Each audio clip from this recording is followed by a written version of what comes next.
Hey, well, in today's video, we're going to talk about how to hook up at a campground. And for you single people out there, we're not talking romantic encounters here either. We've had a few people write to us who are new to RVing, and they said, what can I expect when I get to a campground? How do I hook up? I want to at least make it look like I know what I'm doing.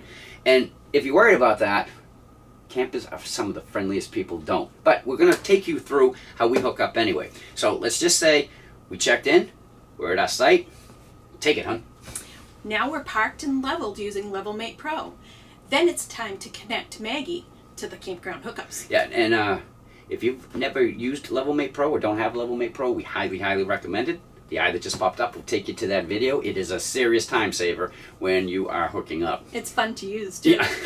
Now, most of the campgrounds that we've been to, the 2+ years that we've been on the road, have had full hookups, so we're a little bit spoiled. Yeah, really spoiled. What full hookups means is there is electric, there is water, and there is storage. Now, there is also sometimes cable. You see it over there. And you can plug your cable into it, come in, and you can't find anything on the TV. We've done that a few times. Yeah. That's because some campgrounds charge for it. So before you do that, at least ask at the office whether or not they charge for it. We don't even bother anymore because we cut the cord. All we do is stream now. Now, most of the time, the hookups are on the driver's side of the vehicle. Yes. As you can see in this picture right here, down on the right-hand side are where the hookups are. But on rare occasions, such as the campground we're in right now, there's one site here where they were put in on the wrong side. See, right over there on the left-hand side. So you have two choices here. You can either pull in forward and hope that everything reaches, or you can still back in and make sure that you have extras. You always want to have extras. You don't want to come to a campground and come up short on anything. As a matter of fact, we carry 3 extra water lines. 1 that we use all the time, 2 just in case, and 3 just in case, just in case. And we did have a just in case episode this year, as a matter of fact. We pulled into the campground, the electrical was where it was supposed to be, the water was way, way, way ahead of Maggie. So you just want to make sure that you are prepared when you get to the campground. If you need extras, we have links in the description box down below. Yes, we do. All right, let's head outside now. All right, now before we head over to the power pedestal, just want to cover the 2 most common types of electrical systems you'll find in RVs today. 30 amp and 50 amp. What's the difference? Well, 20 amps. Anyway, on a 30 amp, you're going to find 3 pins. Generally, it's a smaller RV with 1 or less air conditioners running off a 30 amp.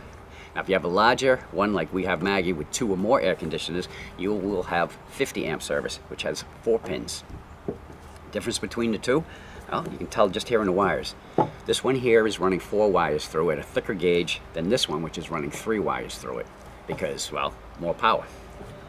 While we're out here, every so often, you should check your pins on your shoreline just to make sure that they are bright and shiny. And if they're not, I just use 0000. Want to make sure I had enough.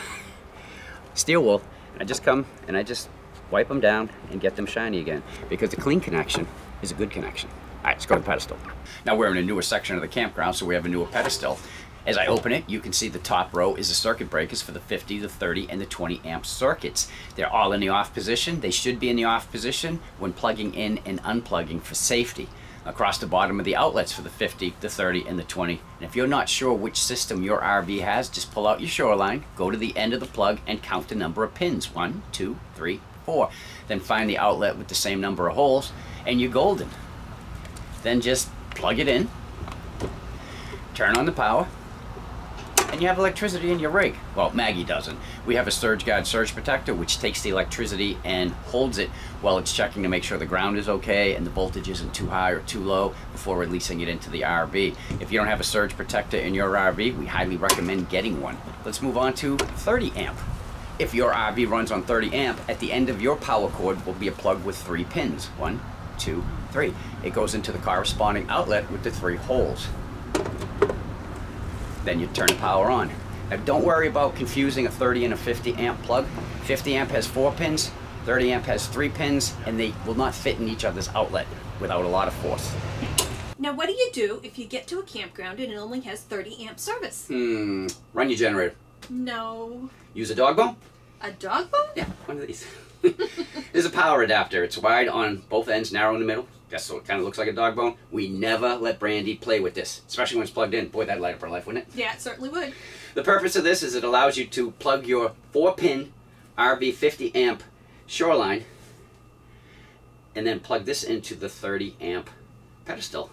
So you get power into your RV. Keep in mind though, Maggie's a 50 amp RV. We're only drawing 30 amps. That's the max that we can draw. So if we try to run the stuff that we do when we're plugged into 50 amp, you know what's going to happen, right? Pop. And if you keep doing it, Pop. pop, pop, pop, pop. You'll be out there resetting it all of the time. Now there are charts online that will tell you, give you an idea of what things you might be using in your RV and how much amperage they draw. This is the one that we use. We've had this taped in Maggie now for well over 2 years. Yeah, so you just have to do a little power management. Yeah, we don't even use it anymore, but it's nice to know that it is actually there. So the way this is going to work, you're going to take the 30 amp end of the dog bone and plug it into the power pedestal. Then you'll take your 50 amp shoreline and you'll plug it into the other end of this adapter. And turn the power on. You now have 30 amps running in your RV. And just be careful without popping and you'll be fine. Now what happens if you're 30 amps and all that's left is 50 amp sites, or you pull into the site and the 30 amp outlet isn't working? Well, there's an adapter for you too. One end is going to be 50 amp, that will plug into the pedestal. The other end of it will downsize it to a 30 amp. You plug your shoreline into there and boom, you have electricity inside your rig. Same principles apply though. You're a 30 amp rig drawing off of a 50 amp circuit. There is no way you're ever going to get 50 amps into your 30 amp rig. It's impossible. And if it was possible, due to the gauge of wire, you'd probably start a fire anyway. Now you can downgrade one more time down to 20 or 15 amps. You can take your 50 amp cord, plug it into the dog bone, go down to 30 amps, down to 20 or 15. Now I wouldn't suggest running hardly anything in your rig on this setup, because the only thing we used it for was to cool down our refrigerator before camping, or just to keep our batteries charged. Yeah, another thing to keep in mind if you're going to go this route too, we had an outlet, a 20 amp outlet put in right next to Maggie. So that way there, we took her shoreline, at the end of her shoreline, we put the dog bone in, then we plugged it into this, and then this got plugged into that outlet. Don't take your extension cords from the garage, and try to run this another 20, 50 feet or whatever, because if it starts drawing too much power, that extension cord's going to heat up and it could possibly start a fire. So just, I don't recommend doing that. No, not at all. That's pretty much explains the electrical when you get to a campground. So let's go out now and hook up the water. All right, so now we're going to hook into the campground's water supply. First thing I do is I grab a splitter and a regulator. Put it on. Oh, I know the water works. Otherwise, I would have tried it first. That's what we normally do when we first get here. Splitter on. Let's not have any surprises. Turn that off. Now this is a water regulator. What this does is this will keep the pressure between 40 and 50 psi, meaning that if the campground pressure is 51 psi or higher, this is going to work. If it's 20 psi around there, it's not going to make it between 40 and 50. This is not a magic regulator. And if you find a magic regulator, let us know. So I'm going to put it on. Oh, and the reason that we use a splitter is naturally one's for Maggie, and the other we usually attach a hose to in case the campground lets us wash the rigs, because that's always nice. Or if we have a campfire, we can put it out at night by hosing it down. All right, so that's hooked up. Now, turn that on. I just want to make sure that there's no clog in the regulator. Nope, that's fine. Okay, Glad that didn't hit me. I'm glad it didn't either. Okay, so what we're gonna do now is hook up the hose. Make sure you are using a drinking hose. Okay, you don't want to take your garden hose that you've been using for the last 5 years. No, and they're usually white or blue. Yep, and we always keep them together. Just make sure nothing can get into them when they're not being used. So.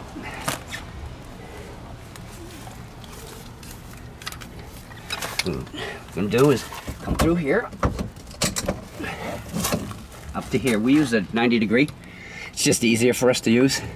You want to make sure that you get the hose on tight, or otherwise you're going to fill up your compartment. Yeah, it will be a real water bay. All right, then I just come over to here. Just going to hook it up onto here.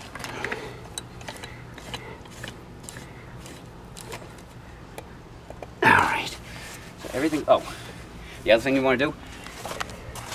What we really like about Jayco. Yeah, is the way that they have all of these valves. They tell you exactly what it is. So if we just came in from the road, we would have been on normal. Meaning we'd be running off the water tank in Maggie, which is 3 and 5. So now though, we're going to be on city fixtures. I need 2. I need 6. All right, so we should be good. Just turn the water on. Hope there's no leaks. All right, and as we can see, Yeah, the pressure here is not even 40, so the regulator's doing technically nothing. Now the reason that we put it here and not attached to Maggie where we have the hose, because that leaves your hose vulnerable. If it's an older hose and it's on the verge of bursting, let's say you pull into a campground and have 100 psi, well, that could blow your hose. This way here with the regulator first, you get another trip or two out of that hose. So that's pretty much that. I mean, I would end up closing this, shutting down. P.S. Some people put a filter on their water line, but we have a whole house filter, so we're all set. Let's move over to the storage now. And the last thing that we hook up here is the storage. Now, we don't have a stinky slinky. We have a macerator, huh? Macerator, yes. Poop grinder. We just pull it out. This was another great thing that Jaco did. Now, keep in mind, the way that this works is this is going to screw into here, okay? Depending how big the hole is which threads will catch onto it. We do have a stinky slinky, we just never used it. It's right here, it's still in the box. Same thing. Right there, depending on the size, it would screw in. So the procedure is the same. It's just we dump a little easier than you do. You just lift it up. You see the threads right in here. Just lock the threads in, and we're done. We're all hooked up, and we usually open our gray tank. Yeah, because we have the washing machine. We just leave the gray tank open. Never ever leave your black tank open. No, no, no. Pyramid of death.